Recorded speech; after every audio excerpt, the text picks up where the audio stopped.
Hi అండి, నేను Razia's healthy kitchen నుంచి ఈరోజు మన లంచ్ ప్లానింగ్లో పప్పుచారు, క్యారెట్ ఫ్రై, ఇంకా ఆమ్లెట్స్ అండి. దీంతోపాటు బ్రేక్ఫాస్ట్ కూడా చాలా ఫాస్ట్గా మనకి 1.5 అవర్లో అంతా కూడా రెడీ అయిపోయిందండి. దీనికోసం ముందుగా మనము లేచిన వెంటనే పప్పుని ఇలా ఉడకబెట్టేసుకొని అదే కుక్కర్లో మొత్తం వెజిటేబుల్స్ మనం పప్పుచారుకి ఏం వేద్దాం అనుకుంటున్నాము. నేనైతే బెండకాయలు, వంకాయలు, టమాటో, పచ్చిమిర్చి, ఆనపకాయ, ఇంకా పసుపు, కారం కూడా వేసేసుకొని దీన్ని బాగా మిక్స్ చేసుకొని దీన్ని విజిల్స్ వేయించేసుకుందాం అండి. అది ఉడికిపోయిన తర్వాత దాన్ని పక్కన పెట్టుకుందాము. ఇప్పుడు మనం బ్రేక్ఫాస్ట్ కోసము ఎగ్స్ కూడా బాయిల్ చేసుకోవచ్చండి. చాలా సింపుల్గా మార్నింగ్ టైంలో బ్రేక్ఫాస్ట్ అండి. ఇది పిల్లలకు చక్కగా మంచి ప్రోటీన్ ఫుడ్ కూడాను. ఇలా సింపుల్గా ఎగ్స్ని కొంచెం కడిగేసుకుని 10 minutes ఉడకబెట్టుకున్నా సరిపోతుంది.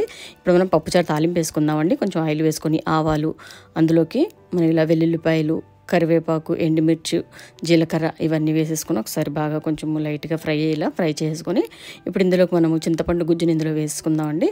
చింతపండు మనం నైటే నానబెట్టుకున్నా పర్వాలేదు, మార్నింగ్ నానబెట్టుకున్నా కూడా ఈజీగానే అయిపోతుందండి. కొంచెం వేడి నీళ్ళు వేసి నానబెట్టుకుంటే మనకి చింతపండు అయిపోతుంది. నేనైతే నైట్ నానబెట్టి పెట్టేశానండి. మార్నింగ్ జ్యూస్ తీసుకొని అందులో వేసుకోవచ్చు, లేకపోతే నైటే మనం కుదిరితే జ్యూస్ కూడా తీసుకొని పక్కన పెట్టేసుకోవచ్చండి. కొంచెం ఇంకా ఫాస్ట్గా అవ్వాలనుకుంటే ఇప్పుడు అందులో పప్పు వేసేసుకున్న తర్వాత ఇందులో మనము బాయిల్ చేసుకున్న ఈ వెజిటేబుల్స్ కూడా ఇందులోకి వేసేసుకొని జస్ట్ అలా మనం 10 నిమిషాలు దాన్ని హైలో పెట్టేసుకొని ఉడకబెట్టేసుకున్న పోతుందండి. మనకి ఇది చక్కగా పప్పుచారు కూడా రెడీ అయిపోతుంది. ఇప్పుడు దీన్ని ఇంకో పక్కన పెట్టుకుందాము. ఇప్పుడు మనం ఏదైతే మళ్ళీ కర్రీ చేద్దాం అనుకుంటున్నామో ఈ పప్పుచారులోకి ఎగ్ ఫ్రై కానీ ఏ వెజిటేబుల్ ఫ్రై అయినా కూడా చాలా సింపుల్గా కూడా చేసుకోవచ్చండి.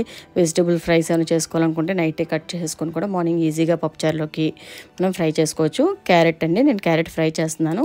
మీరు క్యారెట్ ముక్కలు మాత్రం నైటే కట్ చేసుకుంటే మార్నింగ్కి చాలా ఈజీ అయిపోతుందండి. క్యారెట్ ఫ్రై చేయాలనుకుంటే ఇలా కొన్ని ఉల్లిపాయలు వేసుకొని బాగా ఫ్రై అయిపోయిన తర్వాత అందులో కొంచెం కరివేపాకు వేసుకొని బాగా దగ్గరగా అయిన తర్వాత ఇందులో కొంచెం పసుపు, కారం వేసుకొని దీన్ని బాగా ఇలా దగ్గరగా చేసుకొని దగ్గర అయిన తర్వాత ఇందులో క్యారెట్ ముక్కలన్నీ కూడా ఇందులోకి వేసేసుకొని జస్ట్ అలా సిమ్లో పెడుతూ హైలో పెడుతూ ఒక 10 minutes మనం మూత పెడుతూ దాన్ని మగ్గబెట్టుకుంటూ ఫ్రై చేసేసుకుంటే 10 minutesలో మనకి క్యారెట్ ఫ్రై కూడా చాలా ఫాస్ట్గా అయిపోతుందండి.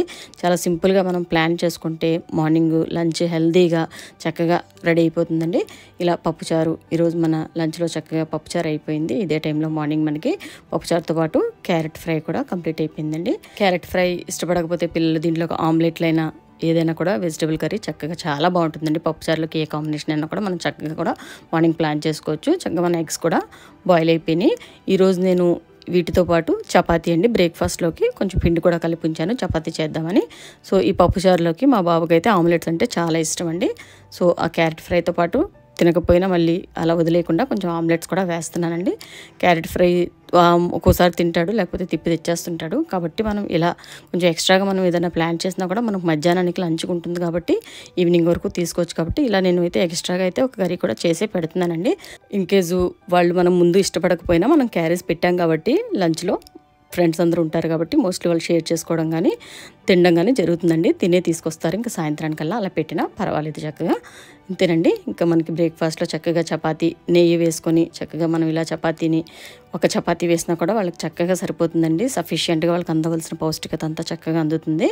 సో ఇలా దీంతోపాటు పాలండి, చక్కగా ఒక గ్లాసు మిల్క్, ఇంకా మనం ఈరోజు బ్రేక్ఫాస్ట్లో ఇలా 2 eggs, ఇంకా ఎలాగ ఆమ్లెట్స్ వేసాం కాబట్టి ఆ చపాతీతో పాటు ఒక ఆమ్లెట్ కూడా వేసానండి. దీంతోపాటు మనం నైటే నానబెట్టి పెట్టుకున్న బాదం అండి. ఇలాగ బాదం రెగ్యులర్గా మనం ఒక 5 ఇస్తూ ఉంటాం కాబట్టి ఈ బ్రేక్ఫాస్ట్తో పాటు ఇంకా బాదం ఇవన్నీ కూడా సఫిషియెంట్గా చక్కగా సరిపోతాయండి. ఇంక ఈరోజు మన లంచ్ ప్లానింగ్లో చక్కగా 2 boxesలో రైస్ మరీ హెవీగా బాక్స్ నిండా వేయకుండా కొంచెం గ్యాప్ వదిలితే అందులో పప్పుచారు వాళ్ళు వేసుకొని మిక్స్ చేసుకొని తినడానికి బాగుంటుందండి. సో ఈ పప్పుచారు మనం ఇలా డబ్బాలో వేసేటప్పుడు ముందుగానే చల్లారి పెట్టేసుకొని దాన్ని కొంచెం ఒక టబ్ లాంటి వాటర్ దాంట్లో పెట్టేస్తే చాలా ఫాస్ట్గా కూడా చల్లారిపోతుందండి. ఇలాంటి డబ్బాల్లో కొంచెం ఎయిర్ టైట్ డబ్బాల్లో అది లీక్ అవ్వకుండా ఉండేలా వేసుకుంటే పప్పుచారు కారకుండా చక్కగా బాగుంటుందండి. దీంతోపాటు ఆమ్లెట్స్ అండి, చక్కగా సఫిషియెంట్గా అందవలసిన పౌష్టికత అంతా అందేలాగా ఈరోజు ఈ ఆమ్లెట్స్, దీంతోపాటు క్యారెట్ ఫ్రై అండి. చక్కగా ఈరోజు లంచ్లో అంతా కూడా విటమిన్స్, ఫైబర్, ప్రోటీన్స్ అన్నీ కూడా అందేలాగా మనం ఇలా ప్లాన్ చేసుకున్నామండి లంచ్. ఇంక ఈరోజు అయితే పెరుగన్నం పెట్టట్లేదండి. ఇంక ఈ పప్పుచారు ఉంది కాబట్టి అది లిక్విడ్గా ఉంటుంది కాబట్టి పెరుగన్నం ఎలాగా తినరు. సో కాబట్టి ఇవి పెడితే మనకి కరెక్ట్గా ఇంకా సఫిషియెంట్గా సరిపోతుంది. మీరు ఇంకా ఎక్స్ట్రాగా వేసుకోవాలంటే ఫ్రూట్స్ ఏమైనా ఉన్నా కూడా యాడ్ చేసుకొని వేసుకోవచ్చండి. ఈ ప్లేసెస్లో మార్చుకుంటూ క్యారెట్ బదులు ఏదైనా ఫ్రూట్స్ కానీ లేకపోతే మీరు రా ఫుడ్ కూడా వేసుకోవచ్చండి. రా క్యారెట్ పెట్టచ్చు పీసెస్. ఇలా ఏదైనా సలాడ్ కూడా పెట్టుకొని ఇలా ప్లాన్ చేసుకుంటే చక్కగా విటమిన్స్, ఫైబర్, అన్ని ప్రోటీన్స్ కూడా చక్కగా అందుతూ పిల్లలకి గ్రోత్కి బాగుంటుందండి. ఇంతేనండి ఈరోజు మన లంచ్ ప్లానింగ్ చక్కగా సరిపోయింది. ఇలా నేను లంచ్ ప్లానింగ్స్లో చాలా వీడియోస్ చేస్తూ ఉన్నానండి.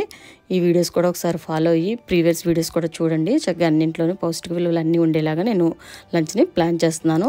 వీటిలో ఏదైనా సరే మీకు ఐడియా రావచ్చు. చక్కగా ఏదైనా ఎప్పుడైనా చేసుకోవాలనుకున్నప్పుడు చక్కగా ఇలా సింపుల్గా చేసుకోవచ్చని నేను చేసే ప్రతిదీ కూడా పెడుతున్నానండి.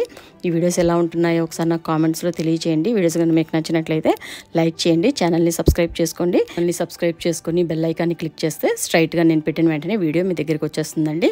ఇంతేనండి. ఈ వీడియో కానీ మీకు నచ్చినట్లయితే మీ ఫ్రెండ్స్కి, ఫ్యామిలీ మెంబర్స్కి షేర్ చేయండి. నెక్స్ట్ వీడియోలో మళ్ళీ కలుసుకుందామండి. Thanks for watching.